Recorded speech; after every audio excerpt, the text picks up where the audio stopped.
Hello. Hello from IP SOC 16 in Grenoble. I think I don't need to introduce my partner today. I think Hal Barber from CAST, who is the chairman of CAST, he's known as the IP, at least in the whole IP community.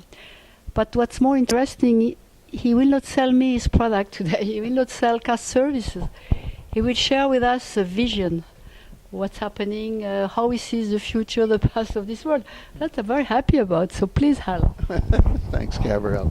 It's really great to be here in Grenoble. Again, I look forward every year to coming over, and I learned that this is your 20th anniversary, which is fantastic. Congratulations. I guess we're the elder statesmen of the IP world. CAS was formed in 1993, so we're now 23 years old, and you're 20. That's very good, and so always look forward to coming to Grenoble.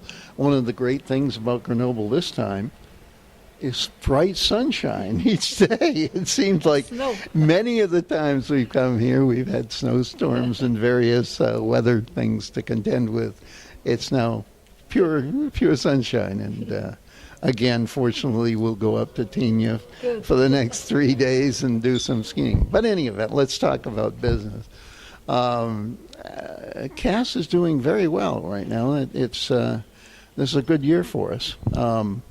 The areas that continue to remain strong, the automotive with our CAN and CAN FD products, I think we're the world's leader in that area, and those are doing exceptionally well.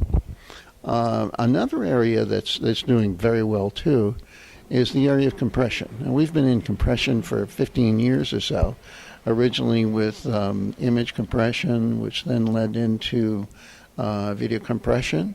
And more recently, we're doing a very strong business in data compression, and particularly in the areas of IoT and big data, both of those areas. In IoT, very often people want to minimize power and to maximize speed of transfer from non-volatile memory into processors. And if you compress that data, rather than just use the data itself, you can very often have half as much memory requirements, requiring less power, and more speed in startup and boot up, because you're dealing with a smaller amount of data to transfer.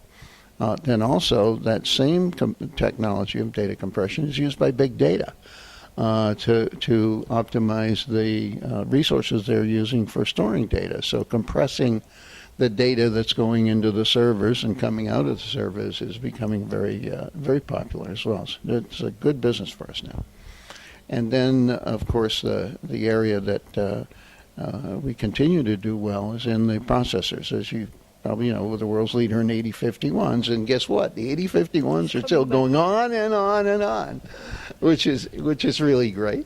But in addition to that, we've got a marvelous family of processors in the 32-bit area, our BA series, which for those customers that find they need more than an 8051. The BA series has some marvelous performance and code density characteristics, particularly for deeply embedded applications. We're finding a great deal of activity in business in that area as well. So in general, this year, particularly in the last 6 months, the business has been very, very strong. And we just came back from a conference last week in the Valley where we found a number of people that were actually in startups funded by venture capitalists. Now, that's pretty unusual. As most people know, in the past few years, VC money had totally dried up. And that really, I think, hampered our industry. But now we're starting to see some examples where people are starting to invest again. And I think that's going to help the IP industry as well. Okay, so it looks like we are young and have full of ideas and a great future. Absolutely. The veterans of IP are still confident in a bright future. Right. That's the conclusion. Absolutely. Okay, bye-bye. Thank you.